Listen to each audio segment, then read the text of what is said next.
Când privesc înspre cer, minunea albastră, eu văd mâna tare a Tatălui. Chiar în vale adânc, de-aș fi cufundat, eu văd mâna tare a Tatălui. Eu văd mâna Lui Când privesc în jurul, vocea Tatălui. ca un susur blând, pot simți atingerea blândă a Tatălui. Oriunde aș fi, Oriunde aș fi, e prezent și El. Eu văd mâna Lui, vocea eu ascult, pot să-L simt mereu prezent.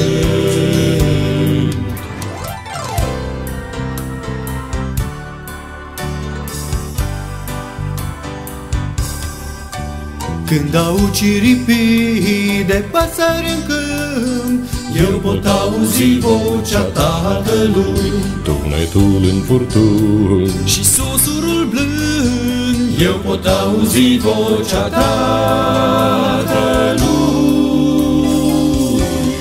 Eu văd mâna Lui Când privesc în jurul, vocea Tatălui. ca un susur blând, pot simți atingerea blândă a Tatălui. Oriunde aș fi, Oriunde aș fi, e prezent și El. Eu văd mâna Lui, vocea eu ascult, pot să-L simt mereu prezent. Chiar în vara fierbinte, cu arșița ei, pot simți atingerea Tatălui.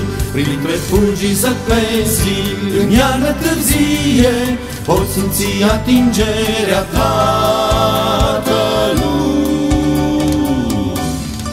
eu văd mâna Lui Când privesc în jurul, vocea Tatălui. ca un susur blând, pot simți atingerea blândă a Tatălui.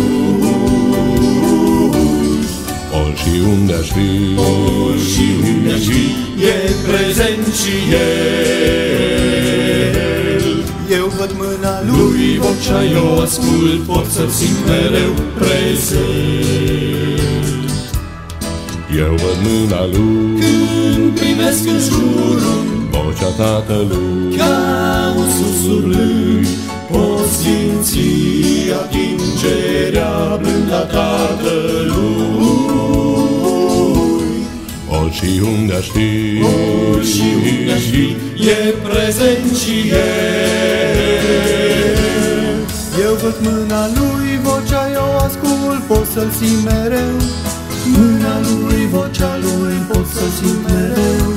Mâna Lui, vocea Lui, pot să-L simt mereu. eu văd Mâna Lui, vocea Lui, pot să-L simt mereu prezent.